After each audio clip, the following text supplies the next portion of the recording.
اعوذ باللہ من الشیطان الرجیم بسم اللہ الرحمن الرحیم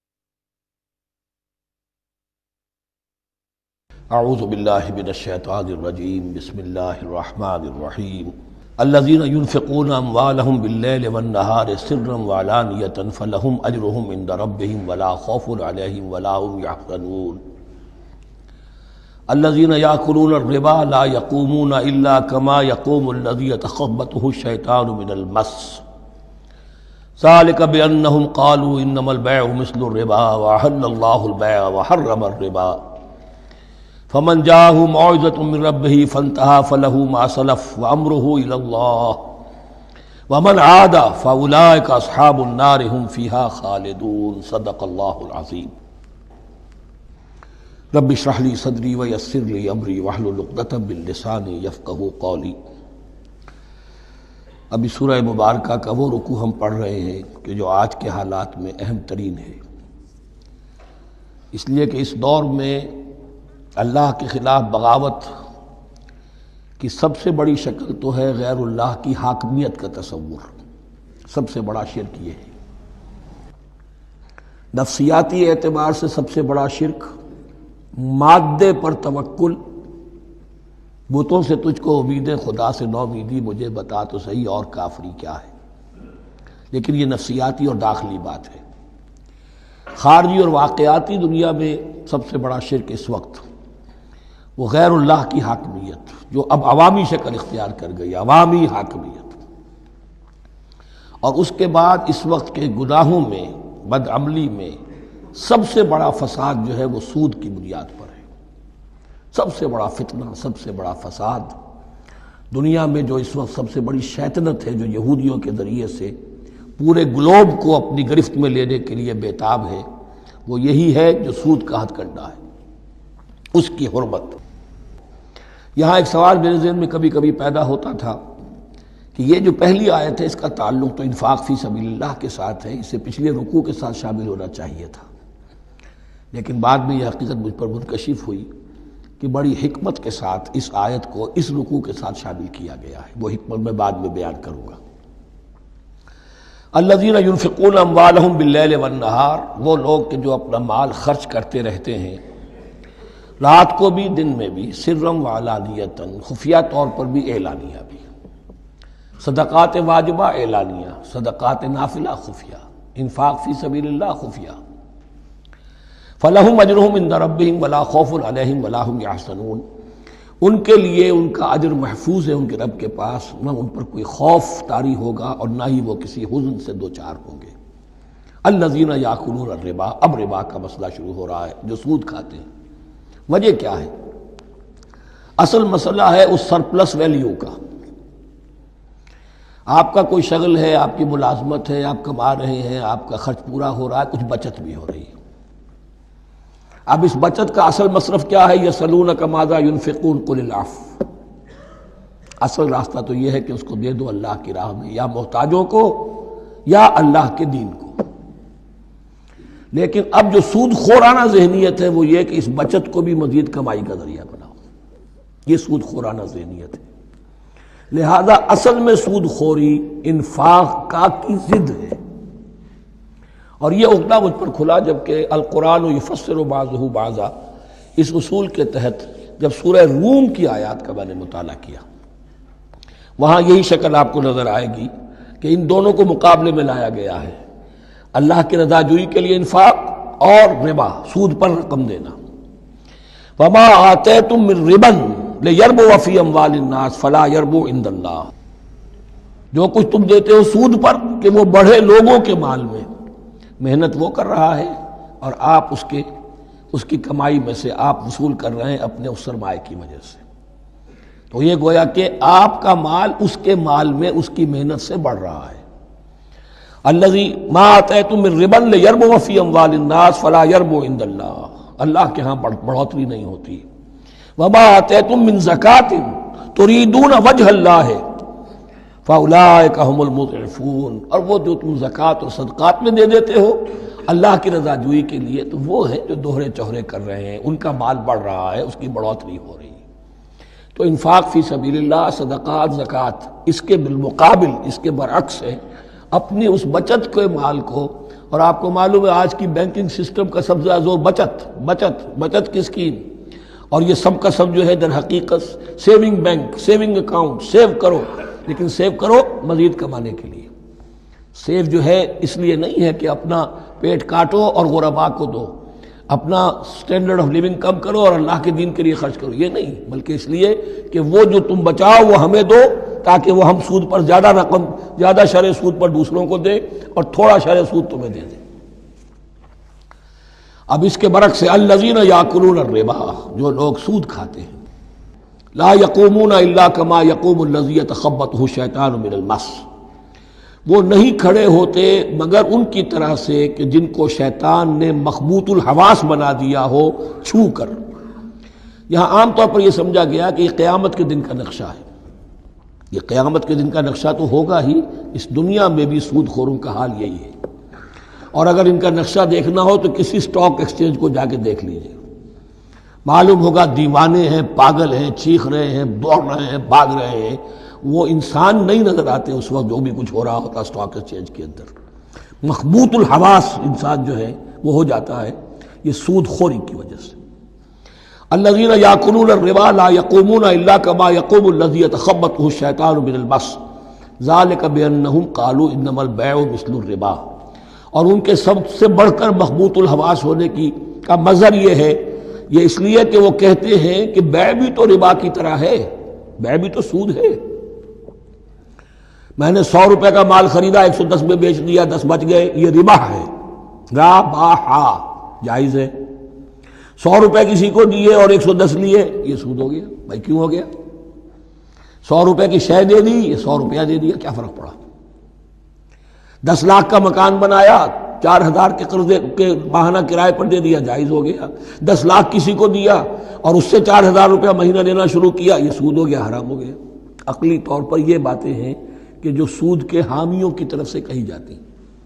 انما البیع مثل الربا، بیع میں بھی جو نفع ہوتا ہے، ربح اور ربا، یہ میں اس وقت بیان کر چکا ہوں سورہ بقرہ کے دوسرے رکوع کے ضمن میں. تو یہ جان لیجئے کہ اس ظاہری سی مناسبت کی وجہ سے ان کا مخبوط الحواس لوگ جو ہیں وہ اس دونوں کے اندر کوئی فرق محسوس نہیں کرتے. یہاں اللہ تعالیٰ نے ان کے قول کا عقلی جواب نہیں دیا، بلکہ جواب کیا دیا؟ احل اللہ البیع وحرم الربا. اللہ نے بیع کو حلال قرار دیا ہے اور ربا کو حرام قرار دیا ہے. اب تم بات یہ کرو، اللہ کو مانتے ہو یا نہیں؟ رسول کو مانتے ہو یا نہیں؟ قرآن کو مانتے ہو کہ نہیں؟ یا اپنی عقل کو مانتے ہو؟ اگر تم مسلمان ہو، اگر تم مومن ہو، تو اللہ کا حکم جو وہ فرمائے، نہ صرف اللہ کا، جو رسول کا ہے. ما آتاکم الرسول فخذوہ وما نہاکم عنہ فانتہوا، جو کچھ رسول تمہیں دے لے لو، اور جس چیز سے روک دے رک جاؤ. یہ تو شریعت کا معاملہ ہے. ویسے اس میں جو فرق واقع ہوتا ہے وہ یہ ہے کہ ایک ہے فلوئڈ منی، فلوئڈ کیپٹل، ایک ہے فکسڈ کیپٹل. مکان 10 لاکھ کا ہے، لیکن مکان سے جو شخص رہ رہا فائدہ کیا اٹھائے گا؟ 1 مہینے رہے گا نا، بس اس کا بدل آپ نے لے لیا. 10 لاکھ روپے کسی کو نقد دے دیے، وہ کسی کام میں لگائے گا، 12 لاکھ بھی بن سکتے ہیں، 15 بھی لگ سکتے ہیں، 8 بھی رہ سکتے ہیں. اس میں آپ نے فکسڈ اگر لیا تو یہ حرام ہے. ان دونوں میں اگرچہ عام طور پہ کہا جائے گا یہ بھی کیپٹل ہے وہ بھی کیپٹل ہے، مکان بھی تو سرمایہ کی ایک شکل ہے، لیکن یہ فکسڈ کیپٹل ہے، اس کی شکل بدل نہیں رہی ہے. اس مکان میں تو ایک شخص رہ جائے گا، سکنا ہوگا، اس کی رہائش ہے، یا آپ کہیں گے اس کی ویئر اینڈ ٹیئر ہے تو اس کا آپ نے بدل لے لیا، بس ختم.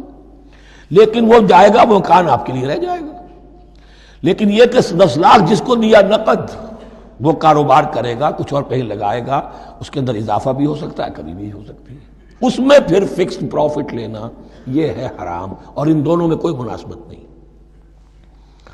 لیکن اللہ تعالیٰ نے یہ جواب نہیں دیا. جواب دیا احل اللہ البیع وحرم الربا فمن جاءہ موعظۃ من ربہ فانتہی فلہ ما سلف، تو جس شخص کے پاس اس کے رب کی طرف سے یہ نصیحت پہنچ گئی اور وہ باز آ گیا، رک گیا، فلہ ما سلف، تو جو کچھ پہلے وہ لے چکا ہے وہ اس کا ہے، وہ اس سے واپس نہیں لیا جائے گا، حساب کتاب نہیں کیا جائے گا کہ تم اتنا سود کھا چکے ہو واپس کرو۔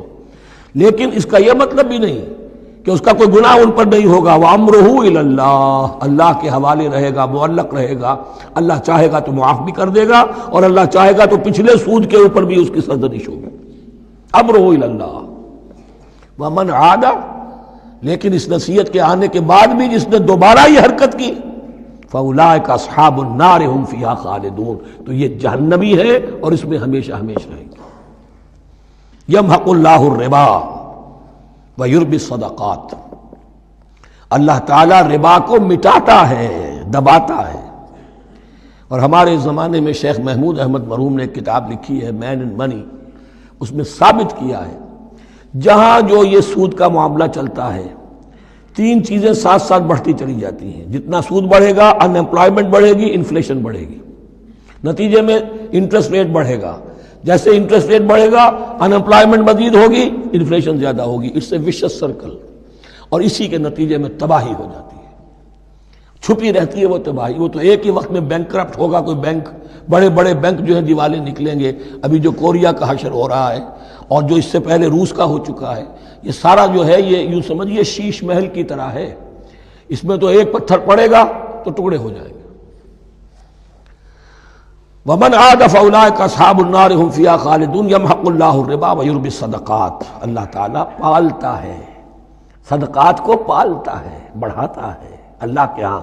وہ آیت میں سنا چکا ہوں آپ کو، سورہ روم کی 39ویں آیت ہے یہ، وَمَا آتَيْتُم مِّن رِّبًا لِّيَرْبُوَ فِي أَمْوَالِ النَّاسِ فَلَا يَرْبُو عِندَ اللَّهِ وَمَا آتَيْتُم مِّن زَكَاةٍ تُرِيدُونَ وَجْهَ اللَّهِ فَأُولَٰئِكَ هُمُ الْمُضْعِفُونَ واللہ لا یحب کل کفار اثیم، اور اللہ کو ہرگز پسند نہیں ہے وہ سب کہ جو ناشکرے ہیں اور گناہ گار ہیں۔ ان الذین آمنوا وعملوا الصالحات واقاموا الصلاة وآتوا الزکاة لهم اجرهم عند ربهم ولا خوف علیہم ولا هم یحزنون، ہاں جو لوگ ایمان لائیں اور نیک عمل کریں، نیک عمل میں ظاہر بات ہے جو شے حرام ہے اس کا چھوڑ دینا بھی لازم ہے، اور نماز قائم رکھیں، زکوٰۃ ادا کریں، ان کے لیے ان کا اجر محفوظ ہے ان کے رب کے پاس، ولا خوف علیہم ولا هم یحزنون۔ یا ایھا الذین آمنوا اتقوا اللہ وذروا ما بقی من الربا، اے ایمان والو اللہ کا تقوی اختیار کرو اور چھوڑ دو جو رہ گیا ہے سود میں سے۔ آج فیصلہ کر لو کہ جو بھی کچھ تم نے کسی کو قرض دیا تھا اب اس کا سود چھوڑو۔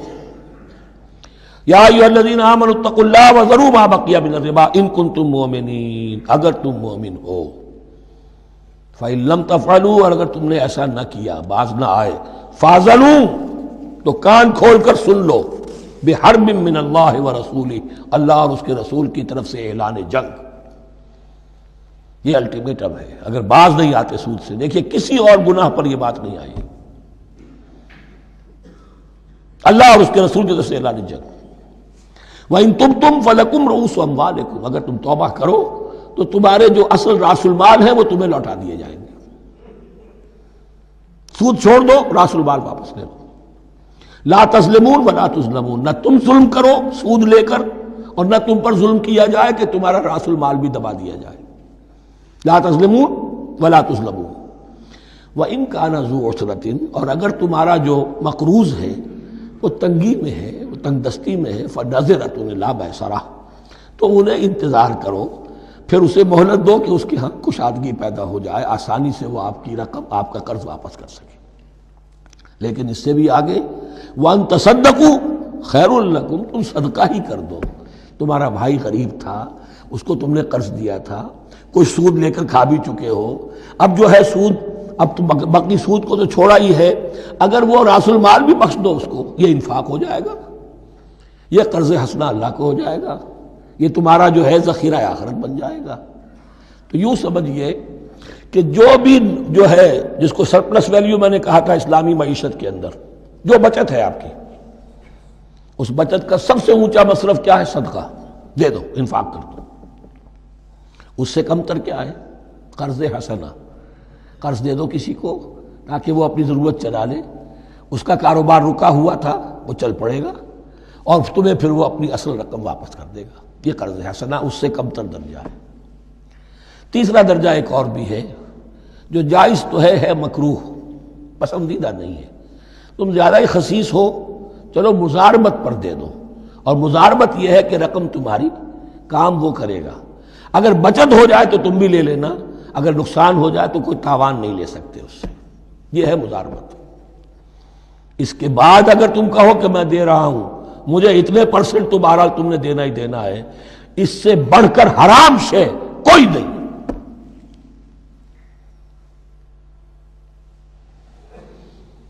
وَإِنْ كَانَ ذُو عُسْرَةٍ فَنَظْرَةٌ إِلَىٰ مَيْسَرَةٍ، تو اگر وہ ہے مقروض تمہارا وہ تنگی میں ہے پھر انتظار کرو، اسے مہلت دو اس کی کشائش تک.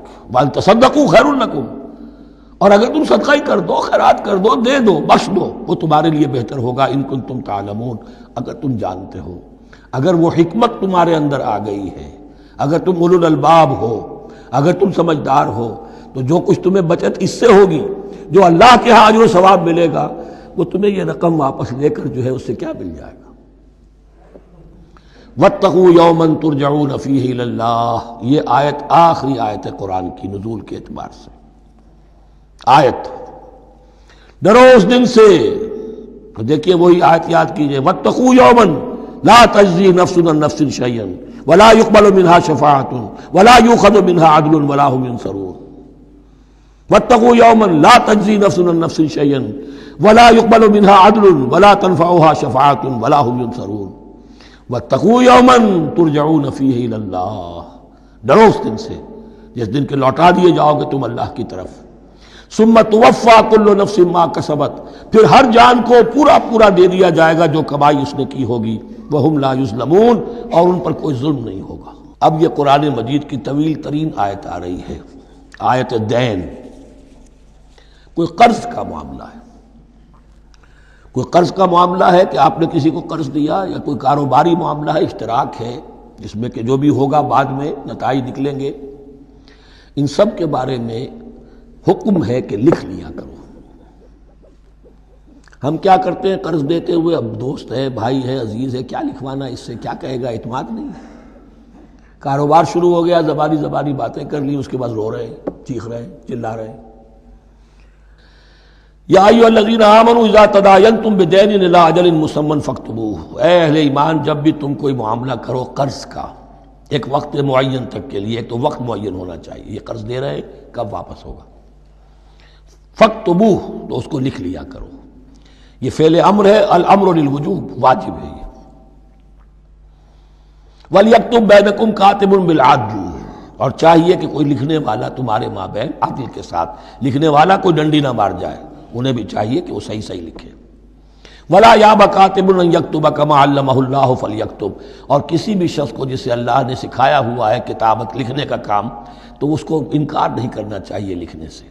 اللہ نے اسے یہ علم دیا ہے، اسے چاہیے کہ لکھ دے. اس لیے کہ اس معاشرے میں پڑھے لکھے لوگ تو بہت کم ہوتے تھے. اب بھی یہ ہوتا ہے، عرائض نویس وغیرہ ہوتے ہیں، وثیقہ نویس ہوتے ہیں، پیسے دے کے ان کو جو لکھواتے ہیں. لیکن اگر کوئی وثیقہ نویس جو ہے بے ایمانی کرے اور لکھنے میں کوئی کمی کر جائے، تو جو جس کے اوپر ذمہ داری ہے اسے نقصان پہنچ جائے گا. وَلْيَكْتُبْ بَيْنَكُمْ كَاتِبٌ بِالْعَدْلِ، اور چاہیے کہ لکھنے والا تمہارے مابین انصاف کے ساتھ لکھے.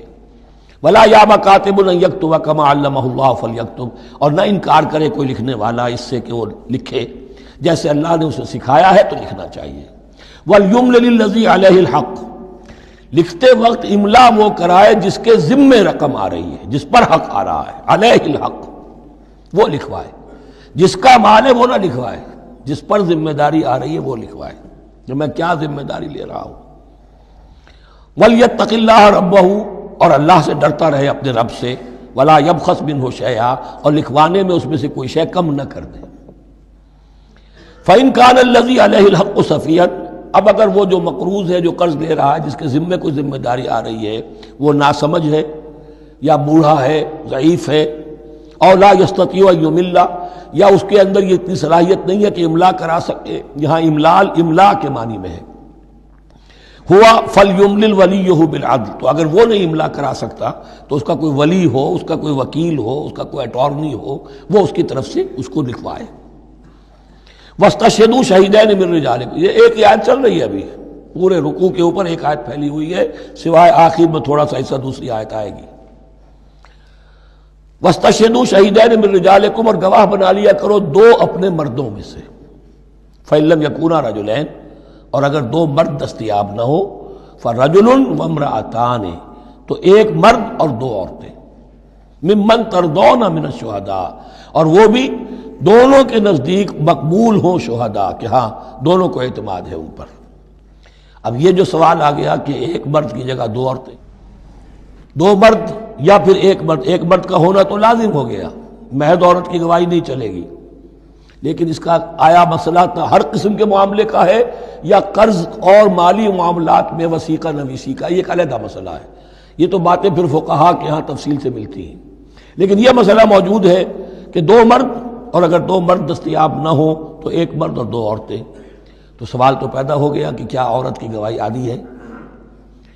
ان تضل احداہما فتذکر احداہما الاخری، مبادا ان میں سے کوئی ایک بھول جائے تو یاد کرا دے دوسری۔ عقلی سوال پیدا ہو گیا، کیا مرد نہیں بھول سکتا؟ کیا جواب ہے اس کا؟ جواب یہ ہے کہ واقعتاً اللہ تعالیٰ نے عورت کے اندر نسیان کا مادہ زیادہ رکھا ہے۔ الا یعلم من خلق وہو اللطیف الخبیر، کیا وہی نہ جانے گا جس نے پیدا کیا ہے؟ اس نے پیدا کیا ہے، وہ جانتا ہے۔ نسیان کا مادہ کیوں زیادہ رکھا یہ بھی سمجھ لیجیے، عقلی بات ہے، منطقی بات ہے۔ She has to play the role of number 2، اسے مرد کے تابع رہنا ہے، جو نمبر 2 ہوتا ہے اس کے اوپر اس کے کبھی احساسات کے اوپر، کبھی جذبات کے اوپر کوئی نہ کوئی کوفت، کوئی قدورت آتی ہے، اور اس میں اللہ تعالیٰ نے ان کا سیفٹی والو رکھا ہوا، بھول جانا، اگر بھولنا نہ ہو، یاد ماضی عذاب ہے یا رب چھین لے مجھ سے حافظہ میرا، یہ نسیان جو ہے یہ بھی ایک بہت بڑی نعمت ہے، ورنہ تو کوئی صدمہ دل سے اتری نا، کوئی غصہ کبھی ختم ہوئی نا، تو بھولنے کا معاملہ یہ سیفٹی ویلو اللہ نے عورت میں زیادہ رکھا ہے، اس لیے کہ اسے مرد کے تابع ہو کر رہنا ہے، اور جب تابع ہو کر رہنا ہے تو اسے زیادہ اس کے احساسات پہ، جذبات پر زیادہ مواقع آئیں گے کہ اس کو کچھ زک پہنچے، اس کے لیے یہ سیفٹی ویل کے نسیان ہے، یہ زیادہ رکھ دیا گیا ہے۔ ان تضل احداہما فتذکر احداہما الاخری، اب یہ کہ اگر یہ بات سمجھ میں نہ آتی تب بھی اللہ کا حکم ہے ماننا ہے، اگر فسٹ کیپٹل اور فلوئڈ کیپٹل کا فرق سمجھ میں نہیں آتا تب بھی بیع حلال ہے، ربا حرام ہے، اللہ خیر صلی اللہ احل اللہ البیع وحرم الربا، لیکن اگر حکمت سمجھ میں آ جائے تو نور علی نور۔ ولا یابى الشہداء اذا ما دعوا، اور نہ انکار کریں گواہ جب کہ ان کو بلایا جائے، اب گواہی کے لیے بلایا جائے تو گواہ نہیں آ رہے، نخرہ کر رہے، نہیں، ان کو آنا چاہیے، جو اللہ کی کوئی گواہی جو ہے اگر چھپائی ہے تو بہت بڑا ظلم ہے۔ ولا تسأموا، اور اس سے تھکو مت، کسل مت کرو، سستی مت کرو، ان تکتبوہ، کہ تم لکھو اسے، صغیراً او کبیراً، چاہے چھوٹا معاملہ ہو چاہے بڑا ہو، الی اجلہ، وقت معین کے لیے، اتنا قرض دے رہا ہوں، اتنے وقت میں آپ نے مجھے لوٹانا ہے، اس کے بعد آپ بڑھا سکتے ہیں، آپ دیکھ سکتے ہیں، اسے مزید مہلت دے سکتے ہیں، ایسے ہی حالات ہیں تو آپ معاف بھی کر سکتے ہیں، لیکن یہ کہ جب لکھنا ہے، حکم دیا جا رہا ہے تو اس میں اجل معین ہو، الی اجلہ، اور اس میں چھوٹے بڑے کی تفریق نہ کرو، چاہے چھوٹا مسئلہ بڑا لکھ لو، ذالکم اقسط عند اللہ، یہ اللہ کے نزدیک بھی زیادہ مبنی بر انصاف ہے، واقوم للشہادہ، اور گواہی کے لیے زیادہ قوی ہوگا اور زیادہ درست ہوگا، لکھی ہوئی شے ہوگی تو اب معاملہ جو ہے بہت واضح رہے گا، ورنہ زبانی یادداشت کے اندر کہیں کہیں جو ہے تعبیر ہی میں فرق ہو جاتا۔ وعدنا اللہ ترتابوا، اور یہ اس کے بہت قریب ہے کہ تم بھولو گے نہیں، الا ان تکون تجارۃ حاضرۃ تدیرونها، الا یہ کہ کوئی لین دین ہو، تجارت ہو جو حاضر ہوتی ہے دست بدست، آپ نے سودا دیا، اس نے پیسے دے دیے، اب کیش میں وہ دے دیجئے یا آپ دینا چاہیں تو، ورنہ یہ شریعت میں لازم نہیں ہے۔ اگر ایسا دست بدست کا معاملہ ہے تو پھر یہ ہے کہ وہ تو ہو گیا ایکسچینج، وہ مال جو ہے دکاندار نے مال دیا، آپ نے پیسے دے دیے، اس کے لکھنے کی ضرورت نہیں ہے۔ الا ان تکون تجارۃ حاضرۃ تدیرونها بینکم، تو اگر وہ تجارت ہو کہ نقد تمہاری چلتی ہے، آپس میں لین دین ہو رہا ہے، فلیس علیکم جناح الا تکتبوها، تو کوئی حرج نہیں ہے تم پر کہ اسے نہ لکھو۔ واشہدوا اذا تبایعتم، اور گواہ بنا لیا کرو جب کوئی مستقبل کا سودا کرو۔ یہ بیع سلم جو ہوتی ہے یہ مستقبل کا سودا ہے، قرض کا سودا ہے۔ بیع سلم بھی ایک طرح کا قرض ہے۔ آج آپ طے کرتے ہیں کسی شخص سے، کسی کاشتکار سے، زمیندار سے کہ اگلا موسم جو آئے گا فصل کا، گیہوں کی فصل کا، تو اتنے روپے من کے حساب سے 500 من گندم میں آپ سے لوں گا۔ یہ بیع سلم کہلاتی ہے، اور اس میں لازم ہے کہ پوری قیمت ابھی ادا کر دیں۔ لیکن اس میں بھی کہ اس وقت آپ کو اتنی گندم دینی ہے، اس کو لکھوا لو اور اس پر 2 گواہ بنا لو۔ واشہدوا اذا تبایعتم ولا یضار کاتب ولا شہید، اور نہ نقصان پہنچایا جائے کسی لکھنے والے کو یا گواہ کو، اور نہ نقصان پہنچائے کوئی لکھنے والا یا گواہ۔ یہ یضار دونوں کے لیے آ جائے گا، یہ معروف بھی ہے اور مجرور بھی ہے۔ نہ ضرر پہنچایا جائے اور نہ ضرر پہنچائے، نہ کوئی کاتب اور نہ کوئی شہید گواہ۔ وَإِن تَفْعَلُوا، اگر تم ایسا کرو گے، نقصان پہنچاؤ گے، فَإِنَّهُ فُسُوقٌ بِكُمْ، تو یہ تمہارے لیے بہت بڑے گناہ کی بات ہوگی۔ وَاتَّقُوا اللَّهَ، اللہ سے ڈرو، وَيُعَلِّمُكُمُ اللَّهُ، اللہ تمہیں تعلیم دے رہا ہے، وَاللَّهُ بِكُلِّ شَيْءٍ عَلِيمٌ، اللہ ہر چیز کا علم رکھنے والا ہے۔ یہ ایک آیت ہوئی ہے، آخری پارے کی میرا غالب 4 5 6 صورتیں جمع کر لیں تو جا کر یہ ایک آیت کا حجم برابر ہوگا۔ جو میں نے کہا تھا کہ آیات کی تعیین توقیفی ہے، یہ ہمارے حساب کتاب سے، گرامر سے، منطق سے، علم بیان سے کسی سے کوئی تعلق نہیں اس کا۔ وَإِن كُنتُمْ عَلَىٰ سَفَرٍ، اور اگر تم سفر پر ہو، وَلَمْ تَجِدُوا كَاتِبًا، اب وہاں کوئی لین دین کا معاملہ ہو گیا، قرض کا ہو گیا، کاتب کوئی ہے نہیں، فَرِحَانٌ مَقْبُوضَةٌ، تو کوئی گروی شے رکھ لو قبضے میں، فلاں شے آپ کے قبضے میں رہے گی، آپ اتنے پیسے مجھے دے دیجئے، میں جب یہ واپس کر دوں گا اپنی چیزیں آپ میری چیز مجھے لوٹا دیجیے گا۔ یہ رہن ہے مقبوضہ، لیکن رہن سے کوئی فائدہ اٹھانے کی اجازت نہیں، وہ سود ہو جائے گا۔ اگر مکان رہن رکھا گیا ہے، قبضہ تو ہوگا اس کا، لیکن یہ کہ وہ اس کا کرایہ نہیں لے سکتا، کرایہ مالک کو جائے گا، اس سے کوئی استفادہ نہیں کر سکتا اس مال سے۔ رہان مقبوضہ۔ فَإِنْ أَمِنَ بَعْضُكُمْ بَعْضًا، پھر اگر کوئی شخص اب اطمینان کرتا ہے اور اعتبار کرتا ہے تم میں سے بعض کسی بعض کا، فَلْيُؤَدِّ الَّذِي اؤْتُمِنَ أَمَانَتَهُ، تو اب چاہیے اس شخص کو کہ جس کے اوپر یہ امانت آئی ہے، اگرچہ اس کے پاس رہن دینے کو کچھ نہیں تھا، یا یہ کہ دوسرے بھائی نے اس پر اعتماد کیا اور اس کی وجہ سے کوئی شے رہن نہیں لی، تو اب اس سے کوئی غلط فائدہ نہ اٹھائے، وہ گویا کہ اس کے پاس جو اس نے قرض لیا امانت ہے، اس کے پاس وہ امین بنایا گیا ہے۔ فَلْيُؤَدِّ الَّذِي اؤْتُمِنَ أَمَانَتَهُ، کہ اپنی امانت واپس لوٹائے، وَلْيَتَّقِ اللَّهَ رَبَّهُ، اور ڈرے اللہ سے جو اس کا رب ہے۔ وَلَا تَكْتُمُوا الشَّهَادَةَ، اور دیکھو گواہی کو چھپایا نہ کرو، وَمَن يَكْتُمْهَا فَإِنَّهُ آثِمٌ قَلْبُهُ، اور جو کوئی گواہی کو چھپائے گا تو اس کا دل گناہ میں مبتلا ہو جائے گا، دل داغدار ہو گیا تو رہ کیا گیا۔ وَاللَّهُ بِمَا تَعْمَلُونَ عَلِيمٌ، اور جو کچھ تم کر رہے ہو اللہ اسے جانتا ہے۔ اللہ کے فضل و کرم سے آخری رکوع پر ہم پہنچ گئے، اور یہ بڑا ایک یوں سمجھئے 3 آیتوں پر مشتمل رکوع ہے، جیسے کہ وہ رکوع جو ہم نے پڑھا تھا جس میں آیت الکرسی ہے 4 آیتیں ہیں وہ، اور یوں کہا جا سکتا ہے کہ یہ 2 رکوع ایک دوسرے کے بالکل بالمقابل ہیں اپنی عظمت میں اور مقام میں۔ آیت الکرسی کی جگہ یہاں ایک دعا کی آیت ہے، جامع ترین دعا جو آئے گی آخری آیت میں، للہ ما فی السماوات و ما فی الارض۔ اکثر و بیشتر آپ دیکھیں گے سورتوں کے اختتام پر یہ الفاظ پھر آتے ہیں، اللہ ہی کا ہے جو کچھ بھی ہے آسمانوں اور زمین میں۔ وَإِن تُبْدُوا مَا فِي أَنفُسِكُمْ أَوْ تُخْفُوهُ، اور جو کچھ تمہارے دلوں میں ہے خواہ تم اسے ظاہر کرو خواہ چھپاؤ، يُحَاسِبْكُم بِهِ اللَّهُ، اللہ تم سے محاسبہ کر لے گا، تمہاری نیتیں اس کے علم میں ہیں۔ ان اللہ لا ينظر الى صوركم ولا الى اموالكم ولكن ينظر الى قلوبكم واعمالكم، اللہ تمہاری صورتوں کو نہیں دیکھتا، تمہارے مال و دولت کو نہیں دیکھتا، تمہارے دل کو دیکھتا ہے۔ تمہارے اعمال کو دیکھتا ہے۔ تو دل میں جو کچھ ہے خواہ کتنا ہی چھپا لو، اللہ کے محاسبے سے نہیں بچو گے۔ فَيَغْفِرُ لِمَن يَشَاءُ وَيُعَذِّبُ مَن يَشَاءُ، پھر وہ بخش دے گا جس کو چاہے گا اور عذاب دے گا جس کو چاہے گا۔ اختیار مطلق اللہ کے ہاتھ میں ہے۔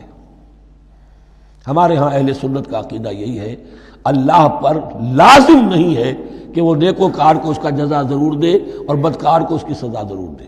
اللہ کرے گا ایسا، یہ دوسری بات ہے، لیکن اللہ کی شان اس سے بہت اعلیٰ اور عرفہ ہے کہ اس پر کسی شے کو لازم قرار دیا جائے۔ اس کا اختیار مطلق ہے، مطلق ہے۔ یفعل اللہ ما یرید، یفعل اللہ ما یشاء۔ اہل تشیع کا کہنا یہ ہے کہ اللہ پر عدل واجب ہے۔ اہل سنت کہتے ہیں اللہ عدل کرے گا، جزا و سزا میں عدل ہوگا، یہ ہم مانتے ہیں، واقعہ ہے، لیکن ہم یہ نہیں کہتے کہ اللہ پر عدل واجب ہے۔ اللہ پر کوئی شے واجب نہیں، بلکہ اللہ نے تو کتب علی نفسہ الرحمہ، اپنے اوپر واجب کیا ہے رحمت کو۔ وجوب کا لفظ جو آتا ہے اللہ پر تو وہ تو رحمت کا ہے، کتب علی نفسہ الرحمہ، اللہ نے اپنی ذات کے اوپر واجب کر لیا رحمت کو۔ واللہ علی کل شیء قدیر، اور اللہ ہر چیز کی قدرت رکھتا ہے۔ آمن الرسول بما انزل الیہ من ربہ والمؤمنون، ایمان لائے رسول صلی اللہ علیہ وسلم اس چیز پر کہ جو نازل کی گئی ان کی جانب ان کے رب کی طرف سے۔ غور طلب بات ہے، یہ بڑا باریک نکتہ ہے۔ نبی پر جب وحی آئی ہے کیسے پہچان لیا کہ یہ بدروح نہیں ہے، یہ جبرائیل ہے؟ آخر کوئی اشتباہ بھی تو ہو سکتا تھا، پہلا تجربہ تھا۔ اس سے پہلے نہ آپ نے کہانت سیکھی، نہ آپ نے کوئی اور اس طرح کی نفسیاتی ایکسرسائزز کی۔ آپ تو کاروباری آدمی تھے، ایک بہت ہی بھرپور زندگی گزار رہے ہیں، اہل و عیال والے ہیں، کاروبار کر رہے ہیں، ہائی ایسٹ لیول کا کاروبار ہے۔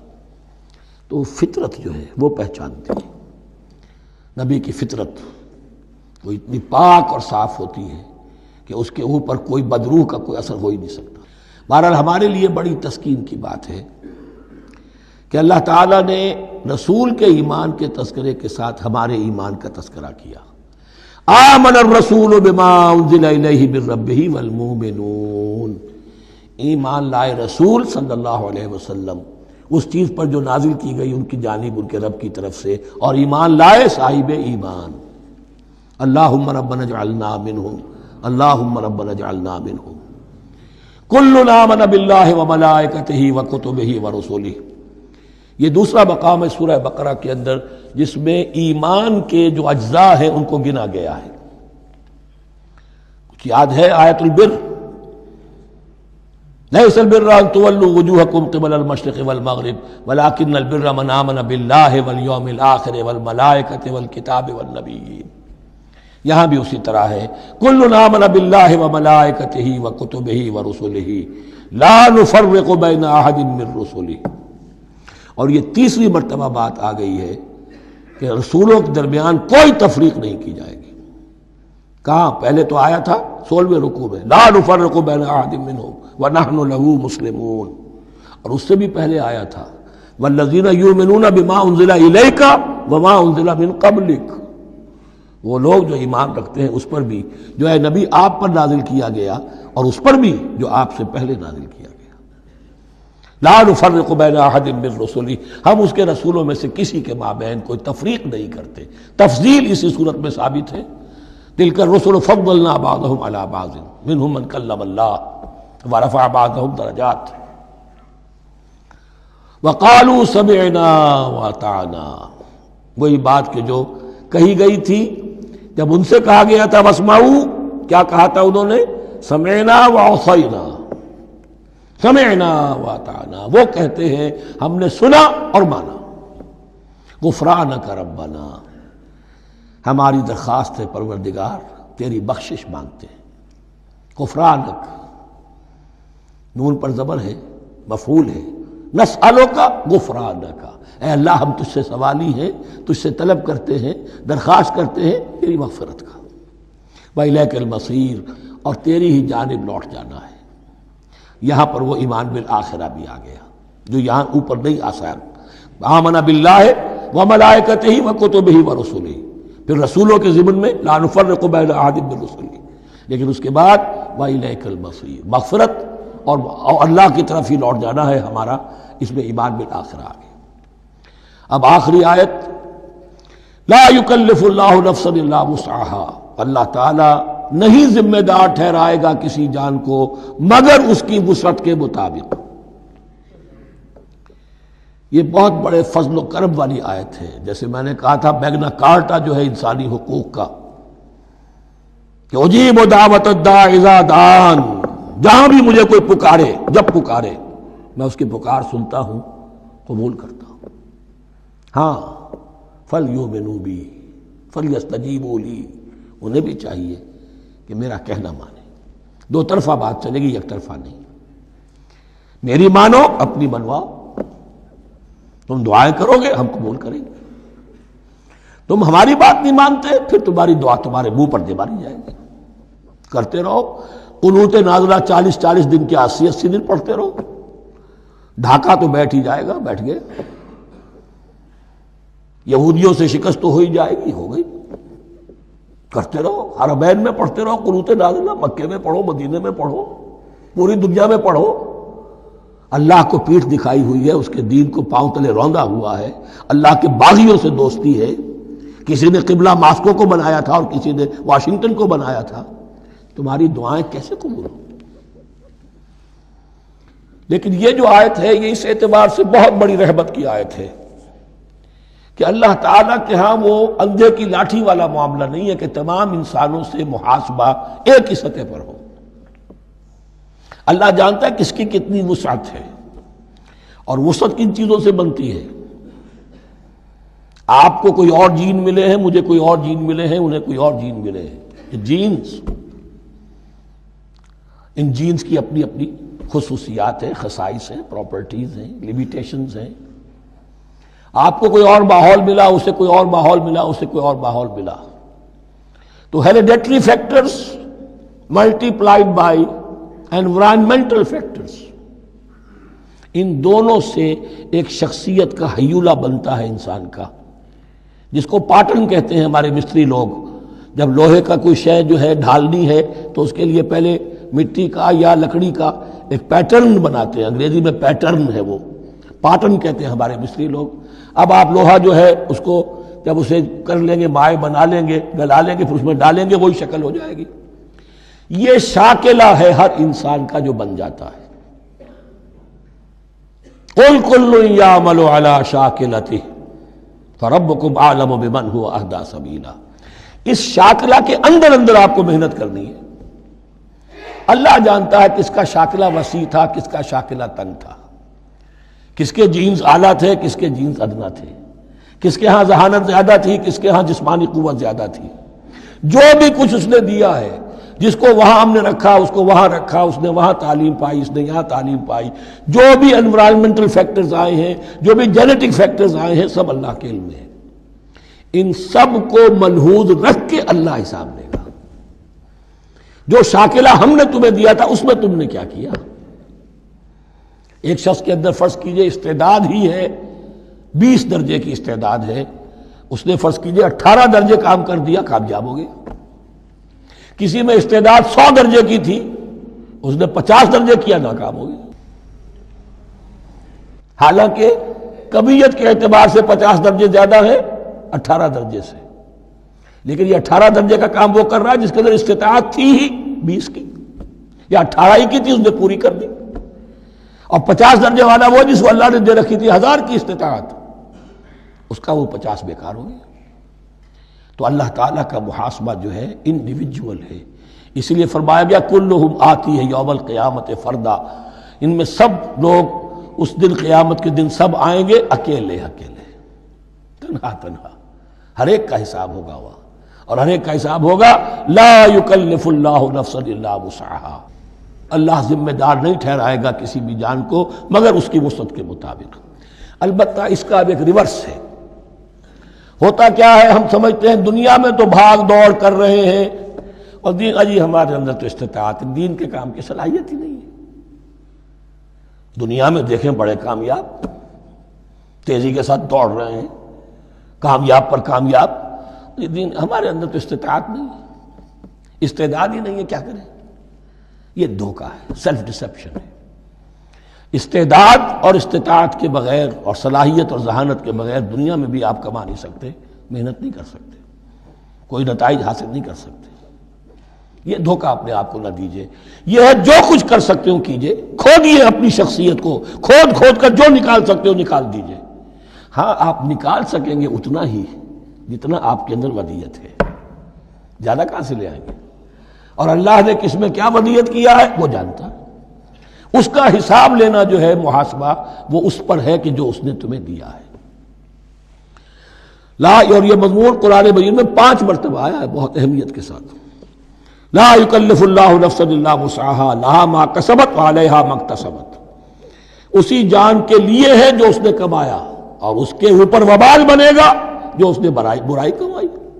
لیکن لام اور علا، لہا ما کسبت، جو بھی اس نے نیکی کمائی اس کے حق میں ہے، اس کے لیے ہے، اس کا اجر ملے گا، ثواب ملے گا، اور جو بدی کمائی وہ اس پر وبال بنے گا، اسی کے لیے اس کو سزا ملے گی، اسی کے حوالے سے۔ اب وہ آخری دعا آ گئی، جامع ترین اور عظیم ترین دعا ہے قرآن مجید کی۔ ربنا لا تؤاخذنا ان نسینا او اخطانا۔ اہل ایمان کے راستے پر، عمل صالح کے راستے پر مقدور بھر، امکان بھر اپنی شخصیت کے کونوں کھدروں میں سے بھی نکال کر، اپنی ریزیڈول انرجیز کو بھی نکال کر اللہ کی راہ میں لگا دیں، لیکن اس کے بعد بھی کوئی غرہ نہ ہو، کوئی غرور نہ ہو، کوئی اپنی محنت پر، اپنی نیکی پر، اپنی کمائی پر، اپنے کارناموں پر کہیں انسان دھوکہ نہ کھا جائے۔ کیفیت کیا رہنی چاہیے؟ وہ یہ ہے تواضع، عجز، انکساری۔ ربنا لا تؤاخذنا ان نسینا او اخطانا۔ اے رب ہم سے مواخذہ نہ کیجو اگر ہم بھول جائیں یا ہم سے خطا ہو جائے۔ نسیان بھی ہے، الانسان مرکب من الخطاء والنسیان، انسان کے اندر یہ دونوں چیزیں، خطا اور نسیان، یہ تو گندھی ہوئی ہیں۔ خطا یہ ہے کہ آپ نے اپنی امکانی حد تک تو نشانہ ٹھیک لگایا تھا، نشانہ خطا ہو گیا، ٹھیک ہے، کوئی بات نہیں، آپ کی نیت صحیح تھی۔ ایک اجتہاد کرنے والا اجتہاد کر رہا ہے، امکانی حد تک اس نے کوشش کی ہے کہ صحیح رائے تک پہنچے، لیکن خطا ہو گئی، اللہ معاف کرے گا۔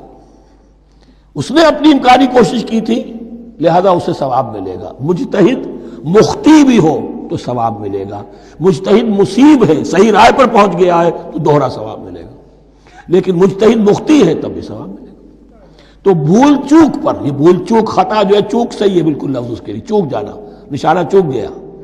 تو اے پروردگار جو بھی ہم سے سرزد ہو جائے، غلطی ہو جائے، بھول کی وجہ سے یا خطا کی وجہ سے، اس پر مواخذہ نہ کیجو۔ ربنا ولا تحمل علینا اصرا کما حملتہ علی الذین من قبلنا، اور اے رب ہمارے ہم پر وہ بوجھ نہ ڈالیو جس سے ہم لے کر چل نہ سکیں۔ دیکھیے ایک حمل ہوتا ہے جس سے حمال کا لفظ بنا ہے، جس کو لے کر انسان چلتا ہے۔ حمال اس بوری کو یا بوجھ کو اٹھا کر چل رہا ہے، جو آپ کی طاقت میں ہے اور جس سے لے کر آپ چل سکیں وہ ہے حمل، اور جو ہو آپ کو بٹھا دے، اسر اس کو کہتے ہیں۔ یہ لفظ سورہ اعراف میں پھر آئے گا، یضع عنہم اسرہم والاغلال التی کانت علیہم۔ حضور کی شان یہ بھی تھی کہ انہوں نے لوگوں کے بوجھ جو ان کی طاقت سے بڑھ کر تھے ان کے کندھوں سے اتار دیے۔ ربنا ولا تحمل علینا اصرا کما حملتہ علی الذین من قبلنا، اے اللہ تو نے بڑے بڑے بھاری بوجھ ہم سے پہلے لوگوں پر ڈالے۔